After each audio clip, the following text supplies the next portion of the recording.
guys like my shirt? Well, it's really like what I sleep in. It says Miami Beach. Yeah, love Miami.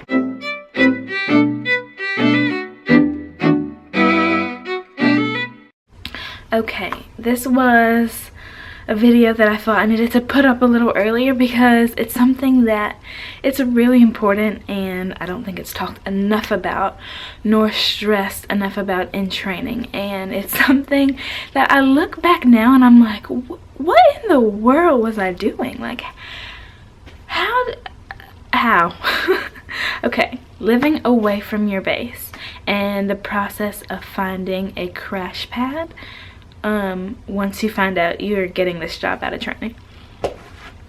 Okay, let me tell you guys something. I just wanted to check the time. I have lived in Louisiana my whole life. I was born in Texas, lived in Louisiana. I get asked that quite frequently as well. I applied for this job on a whim, really, and I got it, and I found out I was gonna go to Atlanta for training for 7 weeks, and I was just like, oh my gosh, I'm gonna live in Atlanta for 7 weeks. Whoa, I'm growing up, I'm doing my own thing. I get to training. Training for me was the actual struggle was real. My classmates and my instructor, shout out to Nate and Tyler, they know the struggle was so real. Got through it, was so proud. I don't think I've ever cried so much in my entire life when I got my wings.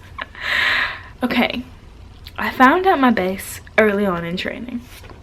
But because of the way training was, it was the last thing I was thinking of. I was taking it day by day. I was just thinking, I've got to get to next week. I've got to get to the next week. I've got to get to this date so that I can graduate and get my wings. All of a sudden, here we are. I've graduated. I'm done with the program. I found out I'm going to Minnesota. I don't know one person in Minnesota. I literally know nobody.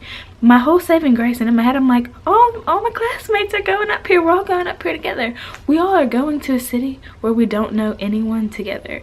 And for whatever reason, that was comforting, and that was just enough for me to be like, we'll figure it out, whatever we do. Like, I look back at that now and I'm just like, I literally showed up to this city without a plan. Like, I don't know what I was thinking. So let me tell you kind of the story of this. Get to Minnesota, okay? We're given a hotel for what, 2 days or something to go through orientation. So we're going to the airport and we're seeing like, okay, this is where the lounge is, these are where the gates are. Which, by the way, that little tour that we got, I got so lost so many times. I did not realize how big that airport was. So after the first day, I'm thinking, okay, I've got this hotel for the night, got all my suitcases, got my bags packed.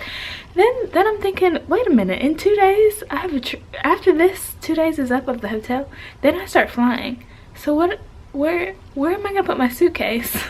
What am I gonna do? I don't actually have a place here. In my head, I don't know what I was thinking. And then what made it so bad is my first thing, I was on call. I was 4:30, I will never forget this, 4:30 a.m. standby. I get to the lounge, no one is there. Like, I show up with my my crew bags and my uncompliant giant polka dot suitcase that had all my stuff in it, and I'm just thinking, I'm here. What? No trip, nothing. It was just nightmarish. I didn't even get used my first day. I think I did my second day. What I ended up doing was asking the front, one of the managers, if I could lock up my polka dot bag into, like, there's like a little holding room for our bags and stuff. So I set it in there, and then I was like, I've got to figure something out. So after my on-call days, I had 2 or 3 days off. I literally went, like, Ubered. Did I Uber or did I take the bus? I don't remember. I Ubered somewhere and just was walking up and down the street looking for something that said, like, flight attendants wanted here, in a general area where some flight attendants were known to live. Nothing was open. So many people got sent to our base all at one time that they were not expecting. The crash pads were not available. Everything was going out, running out of rooms. People were looking on Craigslist trying to get hotels, which staying in a hotel every night is expensive. some flight attendants were having to open up their homes for new hires to come stay with them, because we literally had nowhere to go and we did not know anybody and we did not know anything. So the community system worked out really well. And when we did get to Minnesota, people were very welcoming, very nice. They were happy to have us. Now what I ended up doing, it was just like, I didn't know what else to do. I found this like ad on Craigslist. This lady was so sweet though. She was so sweet. She had a kid, which in my head, like, you guys know I'm not even like a kid person. So for me to do this, I'm looking back now like, what in the world? She had posted that she had like a room available in her house. So it wasn't too far from the airport. That's why I ended up doing it. And I stayed like downstairs in her house for the very first month that I was there. Only that first month.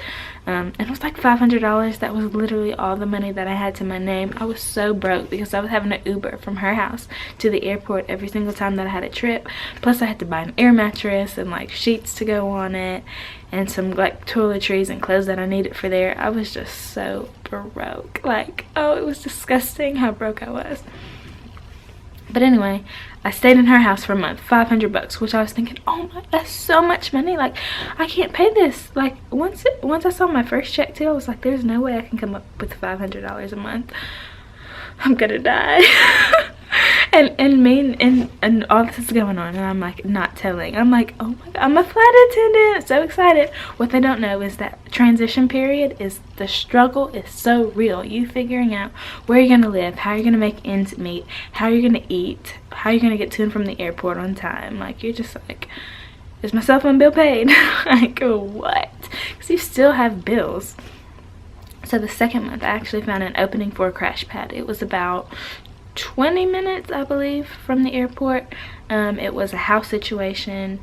I was able to leave my things there. I shared it with 4 other girls. It was like the whole upstairs room was 4 flight attendants, and the way it was set up, it was open. So like, let's say this room that I'm in right now, it was 5 beds all in there. So at any time of the night, any time of the day, you know, we were all like in and out type of thing. So I didn't like that. Looking back at it now, it worked then because I needed a place to stay, and it was cheap. It was like $3 or cheaper, like $3 something a month. So that worked because we were all flight attendants, so we all got it. But at the same time, you know, I just got in at 6 a.m. from a red eye. Someone else is coming in at 2 p.m. Like, it was just always all over the place, and our schedules were so different and changed so much. There was really no way to keep in sync. And now what did kind of ended up working for me was, a lot of times I would come there and I would have the house to myself, and I was not commuting every single weekend. So a lot of times the girls would go home, go, you know, wherever home was for them, and I would stay at the house because I did not want to risk it. After a couple of times my horror commuting stories, I wasn't getting back on time, so I just cut that out and I would stay in Minnesota. Whew. Okay, so I ended up living there for like 3 months. I just stayed for the summertime because I ended up getting my transfer a lot earlier than I planned on it. Now, finding a Crashpad in Minnesota was a struggle because they were not expecting flight attendants to come through, so they didn't have anything available for us. Like, you think you're just gonna get to the base or you're just gonna get wherever and there's gonna be all these places for you to live because you're a flight attendant. That's not the case. They can be just as like overwhelmed, and it's just a city. Like, really, you're just looking for an apartment. Are you looking for a house? Are you looking for a hotel that has a block set up as a Crashpad type environment? But it's you and 100 other people. Like, the competition can be fierce to get the Crashpads, especially the good ones. The good ones go like this. My Crashpad that I have now is so oh, it's so good. Like, I absolutely love my Crashpad in Atlanta. I feel like I will have this, like, one of the ladies that lives there, she's had it for like 30 years. I feel like I will have this Crashpad regardless, just as like my backup thing from now until I stop flying, which I'll be like 97. So there you go. But it just works so well. I can't explain to you how essential it is to have a good Crashpad, because that feeling of just like coming to a place where your things are and you know it's fine, it's safe, You don't have to worry about anything. You know, the people are really clean. The bathroom situation is A1. Like, all of that is such a blessing. And I've heard really bad Crashpad horror stories, especially people that are New York based. That's kind of the downside. Yes, you get to New York, you fly so much international, so junior, and you know, it's great, but then your Crashpad situation might be you and literally, I'm not even making this up, you and 70 other people. And you know, you can't leave your things there. It's literally just a bed to sleep in for the night. I don't know about you guys, but I cannot deal with that. Literally, what I had to do though, when I found my Crashpad, I googled it. Like, people ask all the time, how do you find a Crashpad? Like, what do you do? When should you start looking for one? Look, I made a mistake and I waited till I got to my base to try to look for one. I did not make that mistake when I knew I was getting my transfer to Atlanta. I started Googling and calling and making phone calls and everything before, and then I had Uber there to check everything out and make sure it looked okay before I actually like signed anything. So do that. Look in the lobbies of the airports. Sometimes they'll have those like boards posted with ads. Ask flight attendants, do they know any Crashpad availabilities that are open? That might be your best chance to, is like ask around, because a lot of people will be looking for roommates, etc. And you just kind of are gonna have to find what works for you. Now, I feel like I got really lucky. My Crashpad works so well because it's, what is it? It might be 7 of us now. I think it's 6 of us, but it might be 7 of us. We all commute from like the craziest places. Like, one of my roommates commutes from Guadalajara.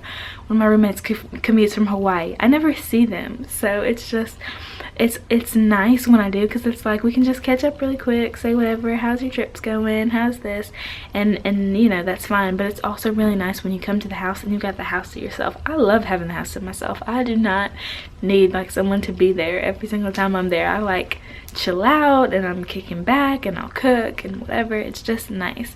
And then ours is like a house, so you know, we have a washer, dryer, a kitchen, like a living room area with a big screen TV. All these are things that you're going to want to look for in a Crashpad. It's really nice. Washer and dryer is like a big one that some places don't have, because you're going to need a place to wash your clothes, and you want it to be like a home away from home.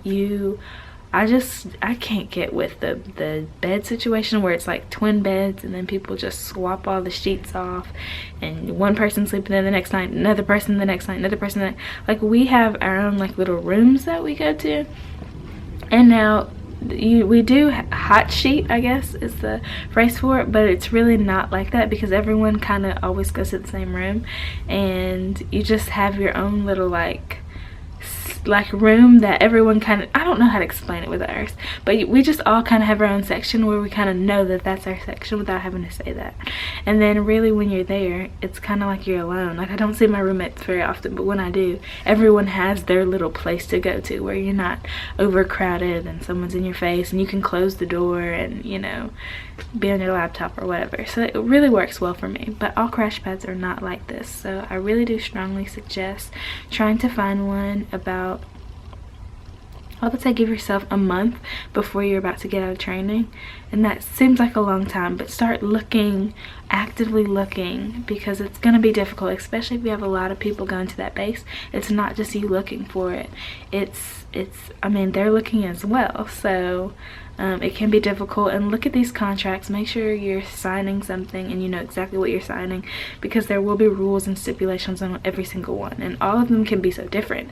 It can be a house, it can be an apartment, and then the person in charge can have things set up a certain way, how you get them their rent each month, that you can leave your things out, that you can't leave your things out, you know, that there's a security code or a lockup method that you guys have to go through, or a situation with the keys. All these are things that you need to look into.